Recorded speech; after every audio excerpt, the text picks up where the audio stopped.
this is what I'm going to say is more like a diagram rather than one thought.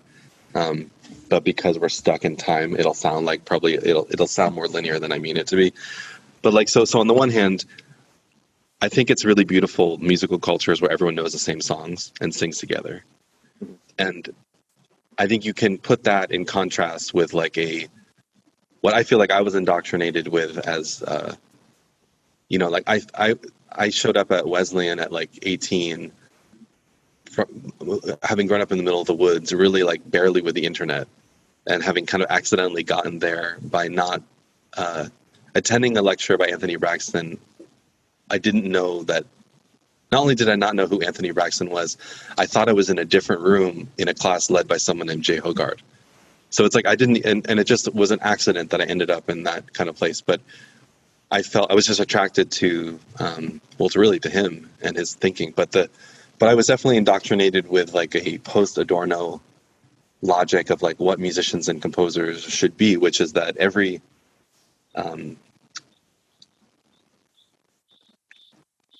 you should break down what music is for you and build it back up into some kind of new form that is peculiar to your experience and conception. And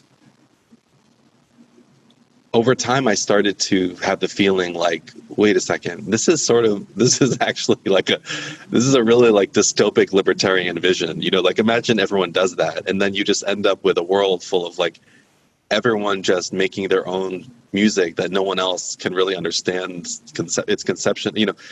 And of course, that doesn't really happen because everyone is so influenced early on as kids and everything with what they listen to. It's hard to you can't fully debase your music culture as much as you might want to. Like I just bought a synthesizer for, not for my 1-year-old, but because of course like a 1-year-old can't really play it. But I was committed to getting one of these old Kurzweils where you can change the tuning system on it because I'm so paranoid not paranoid. I really think that it's like from an early age, if you're not hearing, the kinds of frequency lattices that you're hearing will become the normative thing. And it needs to start really early. Otherwise, whatever, back to your question. So I think on the one hand, you have this like libertarian strand of experimentalism, and particularly like American/European experimental music continuum, where we're all taught like in the 50s and 60s, every new piece is like a fully new conception of music, and the history is kind of told that way, that it's like Stockhausen, there's contrapunky, and it's like, oh my God, no one has ever heard anything like this, and then you have like, but it's sort of connected to this other piece by Webern, 10 years early, and there's this kind of like mapping of these like unfolding of musical variables, but at some point it's just like you have slightly exhausted the obvious conceptual turns within that particular system. And I feel like we're kind of in that space where it's like, it's not that, but and even if there were more, the question for me is like, do you actually want to live in a music culture where everyone is doing their own thing, and put that in the axis of like, some,